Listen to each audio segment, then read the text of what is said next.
Hello everyone! Welcome to another episode of Reacting Reddit, where real humans read, react, and summarize stories and trending content and all sorts of stuff.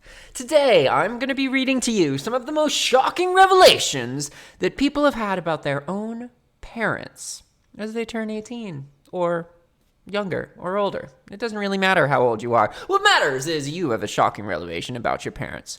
Let's get to it. First replies by 90 Carat. I realized that my parents hated each other, but stayed married for over 18 years because of us kids. They faked being nice to each other to almost the very end of their marriage. Even then, they didn't fight in front of us kids. My dad dealt with it mostly with alcohol. My mom was on all sorts of high-end 1970s prescription drugs. After over 30 years of being divorced and both having remarried, they still, to this day, have snide remarks about each other constantly. Oh, welcome to the world of shitty marriages! Hooray! I will say that out of all the traumas that my peers have experienced, the most common one is absolutely divorce or parents who should have divorced. Parents who should have divorced being way more common than you think it is. Holly Hobby says, it's the same with my parents, except they were only married for 5 years. That's still a long time to be with somebody you don't like. They still hate each other with a passion 45 years after their divorce. What? That's a long time. They can't be in the same house together. My brother and I no longer cater to it. If they both end up coming to a family event, whoever got there first will leave as soon as they see the other one show. Holy, that's so fucking petty. How can you, procreate with somebody and then... Oh my god, people are so dumb. Mannequin says, I'm thankful my parents never married. They had some deep hatred for one another, barely coexisting when Dad picked me up on his weekends. I was the messenger, which was a bit rough to put on a kid. When I was 16 or so, I had a surgery. Mom and my best friend were by my bedside, keeping me company. Dad showed up. And without even making an excuse, Mom left the room. We had a good laugh about it. I guess I'm picturing people arguing and then leaving. But if you just know that you can't argue and you make jokes about the fact that you can't be around each other, I mean, once you have a kid, you have a kid. You can't take that away. So I could see how that could work out.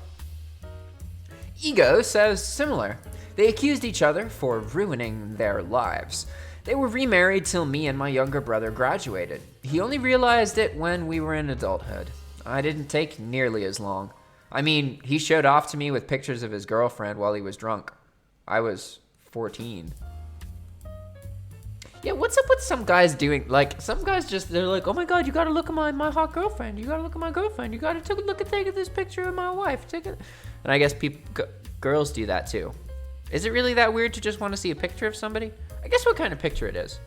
Actually, I guess it doesn't really matter what kind of picture it is. Because even if it's like a naked photo, people want to see a naked photo of you. They're just going to act like they don't. But secretly, deep inside, they're like, yeah, I'd totally look at it if nobody else was in the room. 90 Carat says, well, he's got a story to share. And, one second, I need to take a sip. Yeah, though my folks hid it pretty well, it manifested in other ways. My mom's anxiety was crippling, despite the bottles of drugs. There was a lot of Valium in my house. Additionally, my grandparents on my mother's side were totally old school, make your man happy at all cost types. My older sisters were totally messed up. Years of therapy for social anxiety and general social dysfunction. One of them is 50. She had one kind of serious relationship 30 years ago, and only has a couple of friends. I didn't do the therapy route, but I've been accused of being distant. It's a funny way to say that. I work a lot of my shit out in college through excessive partying and drugs. I spent the 90s drunk and or high. My dad, aside from the booze, poured himself into his businesses and hobbies, so he was just not around much. Thus, now that I have a family, I feel like I'm just winging it. I grew up around poverty and some really dubbed family situations. Those kids had it much worse. I don't begrudge my parents. they tried their best. It is what it is. Hell yeah, wisdom! You can't change what you got, but you sure can change what you tell yourself about it, right? Sunoco says, my mom drinks a lot, and as her children have moved out and on, the quantity she will drink each night with or after dinner has increased quite a bit. Anyway, recently she told me that she can't drive at night anymore due to cataracts. I kind of went, alright, that makes sense, because her 90-year-old father has cataracts as well. Yesterday, I read a notification piece or a nonfiction piece called Why Aren't You Laughing? About the author's mother and her relationship with alcohol. In it, his mother uses the exact same excuse, and he states that he and his sisters knew that the real reason was she was too drunk by sundown to drive. That was a really big, oh, moment for me. I had to go put the book down for a few minutes after I read that section. Now that I'm home, I can add a link to the version of the story that ran in the New Yorker. I'm not sure if it was my mother, but it's unnerving. Next comment is by Monty Kearns. Yeah, I can definitely identify with this. I always thought my parents just liked to drink or two at the end of the day to unwind. I go off to college, and within 3 years, apparently they ramped up their consumption with nobody else in the house. My mom gets medically retired from her teaching job because she smelled like whiskey, and my dad's liver ended up failing him and he dies at 56 while I'm in grad school. I end up graduating and having to move in with my mom since she can't drive and has to go to the doctor's appointments and physical therapy. I end up basically having to take care of her and putting my career on hold while working enough to make minimum payments on my student loans, and grad school wasn't cheap. By the time she was capable of living on her own, my degree is essentially worthless because I was out of the field for so long and I'm over $100,000 in debt.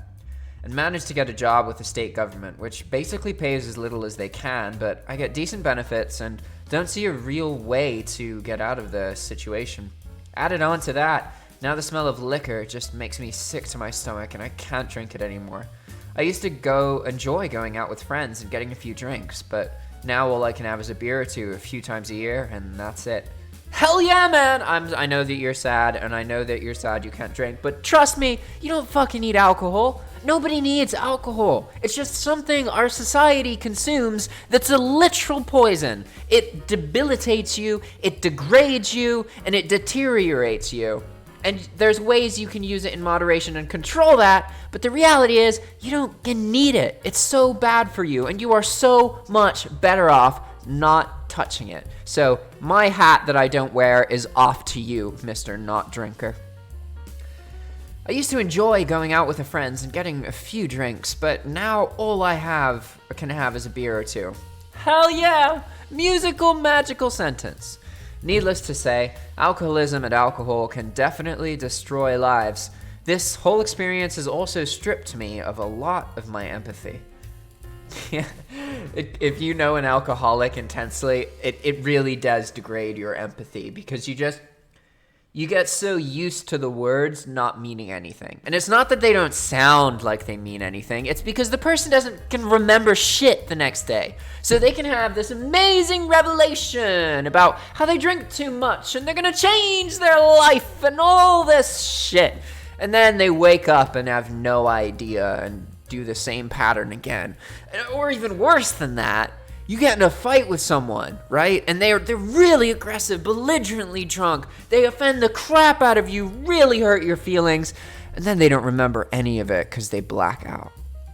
That's the worst. They hurt you, and there's no resolution. There's no, normally if you have a good friend, and they're really a good friend, you're gonna hurt each other sometimes. It's just part of life. It happens. And what happens is you hurt each other, and then you talk it out, and you have a resolution, and you come round, and usually it deepens your whole relationship through going through that experience.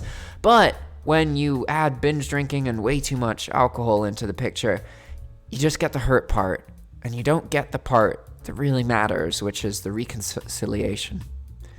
And unfortunately, it's quite common that people just repeat the pattern and never make it all the way through to the other side. Very sad. Chubby Cobra. I guess Chubby Cobra was taken, huh? Chubby Cobra. I'm 29. My mother ramped up her drinking the same way you are saying. As my sisters left, it increased.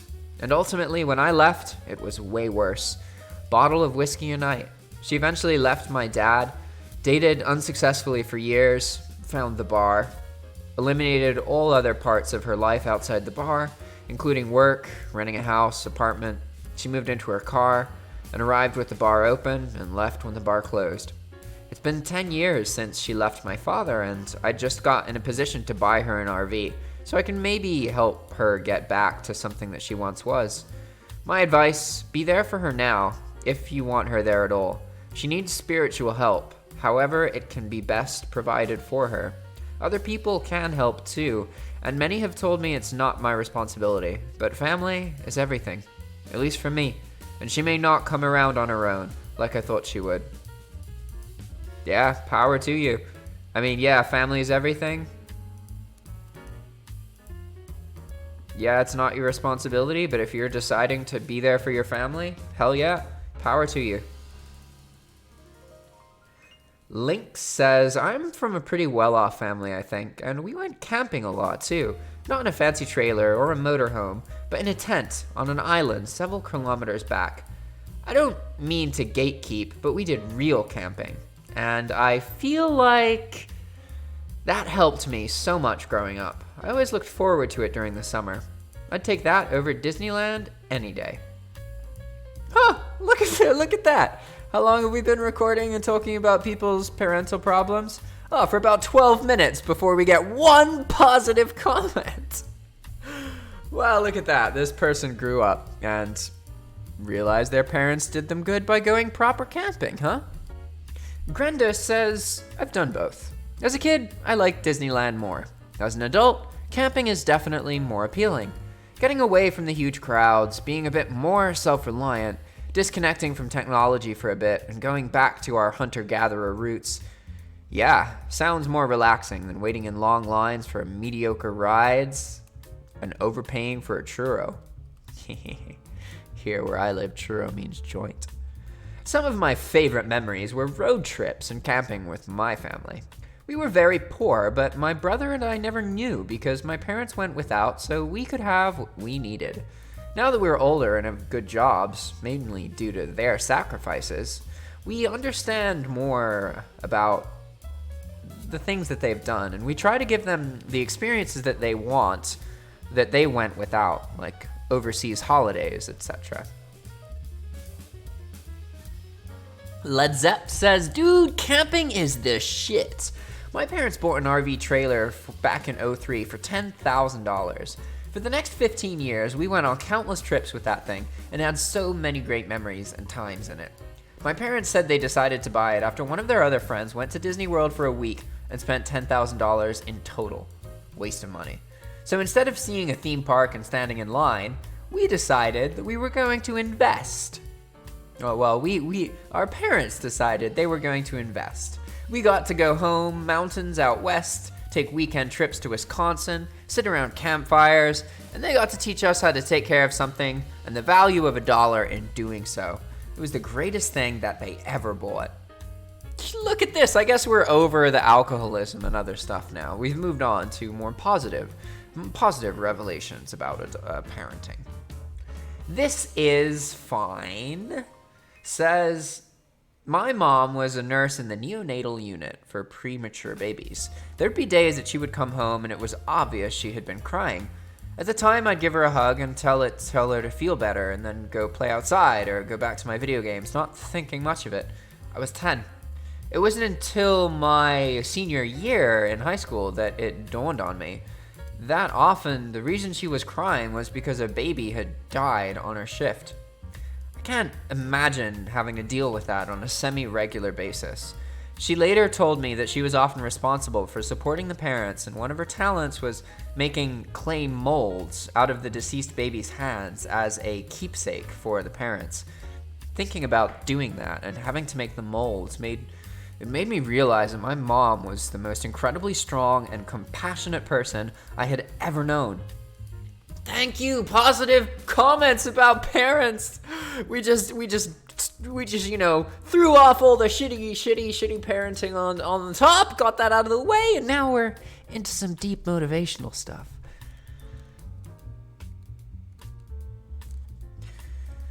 Dalek 319, or Kadalu, I don't know how to say that. We lost our baby boy at 22 days last year. The amount of support we received from the staff over those 22 days was incredible.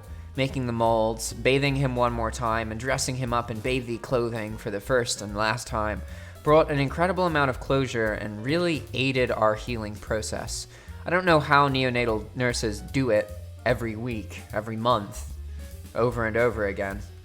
I gained an incredible amount of respect for all nurses after our time at the Sick Kids Hospital. Insert Caffeine says, this made me tear up. I'm a 911 dispatcher. There are some days that I take a call, then take a break and go call my son. Hey, what's up? I love you. I just called because I felt like telling you that. There are some days, bad days, worse days, when I go to my ex-husband's house after work. He keeps the kids on work days. I go to the kids' room and I just hold him. Oof. Yeah, nothing right seeing or hearing somebody else die to make you appreciate what you got right in front of you, right? The FF guy says, my wife and I spent 50 days in the NICU. One of the biggest takeaways was the compassion and happiness from the nurses there. I would watch one nurse cradle a premature baby with colic for 2 hours until they fell asleep, then come into our room with a smile on her face, asking if we needed help with anything. I couldn't thank those nurses enough, and living with them for 50 days helped change my perspective on how to view the world. Please let your mom know she is so deeply appreciated, and even though her job entails heartache, she brings a ray of happiness to a place shrouded in darkness. Yeah, neonatal nurses, you rock! Power to you! Danaraxaramus says, trigger alert for parents who have miscarried. I used to photograph for the hospital. There were days when I came in and was told that a baby had passed and it needed to be photographed at the parent's request. It was unsettling, to say the least. They kept them in a freezer, which makes sense, but it made me feel uneasy. One was 22 weeks and barely had skin. One was full term and was extremely large for a baby. I'll never forget about those two little babes. Whew. Creepy. He says that they didn't meet in college. My parents met at a cocaine-fueled rampage, partied for 9 days straight. My father then flew back to Idaho. My mother flew out a month later. He proposed when she got off the airplane. I'm the oldest and came along 2 years later. They've been married 41 years.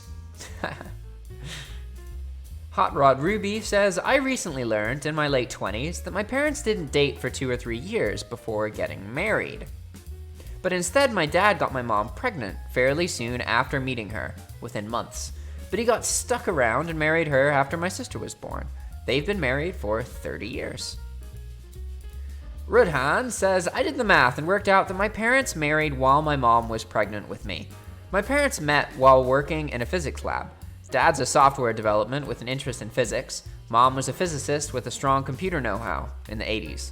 They met in the middle, got some code compiling, and snuck off to a supply closet to have me. I'm a software developer. It's in my blood.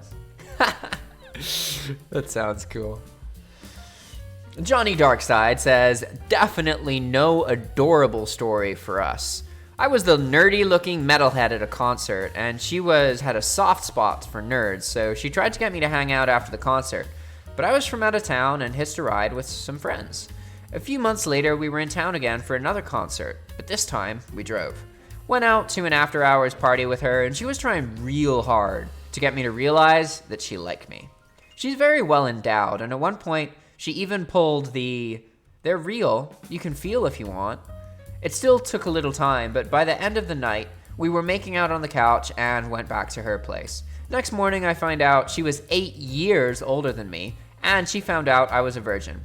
About 3 to 4 months after I moved in, 14 years later, we have 3 children. Funnily enough, she's the oldest of 3, and the youngest, and I'm the younger than this. Okay, sorry.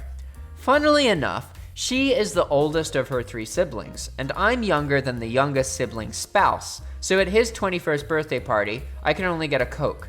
So of the 6, 3 siblings and their significant others, my wife is the oldest, and I am the youngest. That's pretty crazy. I guess that's a shocking revelation, huh? Although that's more about a spouse than about children. We'll let it pass, though. We'll let it slide. We'll let these comments into the elite requirements of being used in one of these YouTube videos that very few people will ever listen to. Hi, Jamie. What's up? All right, next comment. Pistol Mama says, I had a remote thrown at the back of my head once. Why? I walked just like my dad in my new boots. 7 stitches, new haircut, and I never saw those boots again. I also had to repaint the hallway since I dared to cover it in blood. Jesus. Okay, I guess this person's father was a bit violent, it seems. All right, everybody, that's it for now. Thanks for watching. I appreciate your time, effort, and attention, and I hope that you have a wonderful day. If you would like to support us, please do one of the 4 following. Comment below, watch another one of our videos, like this video, or subscribe to our channel. Or if you really wanna help us out, get to know us, work with the tools that we use to produce content, then have a Zoom call with us. Send us an email by getting our email from this YouTube channel on the About page. Thanks for watching, and I'll see you in the next video. Ciao!